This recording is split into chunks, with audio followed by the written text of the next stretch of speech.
ఎక్కడైనా కంపెనీలో పని చేస్తూ ఉంటే జీవితాంతం ఆ పనే చేస్తాలే అనుకోకు. ప్రభా, ఏ కంపెనీలో పనివాడిగా నేను అడుగు పెట్టానో ఇలాంటి కంపెనీకి నన్ను యజమానుడిగా చేయ్యా.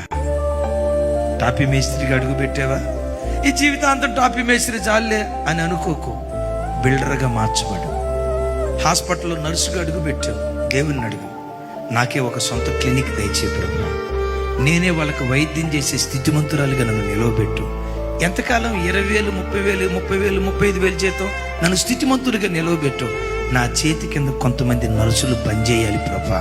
ఈరోజు పనివాడిగా అడుగు పెట్టా, ఈ పనివాడిని నువ్వు యజమానుడిగా చేయ్యా. క్రైస్తవుడు అంటే లేబరుడు అనే ముద్ర చెరిపివేయబడి అనేకులకు ఉద్యోగ అవకాశాలు కల్పించే స్థితిమంతులుగా దేవుడు మనలను లేవనెత్తునుగాక. ఎక్కడ ప్రజలు నేను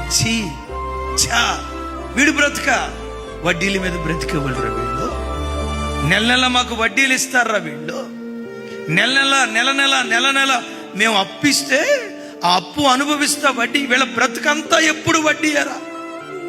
బిడ్డ, నువ్వెక్కడున్నా నీ చెయ్యి ఎట్లాగే ఉండాలి, నీ చెయ్యి ఎట్లాగే ఉండాలి.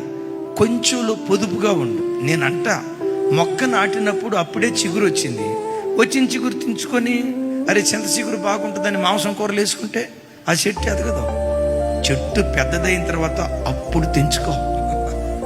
అట్లా కాకుండా మొక్కతో ఉన్నప్పుడే 7,000 రూపాయలు జీతగాడప్పుడే ఏక్ దిన్ కా సుల్తాన్. ఈ కార్యక్రమాలు చేయటాన్ని బట్టే క్రైస్తవుడు అంటే లేబరోడ్ అనే ముద్ర పడిపోయింది. నా ఆశ లేబరోడ్ అనే ముద్ర చెరిపివేయబడాలి.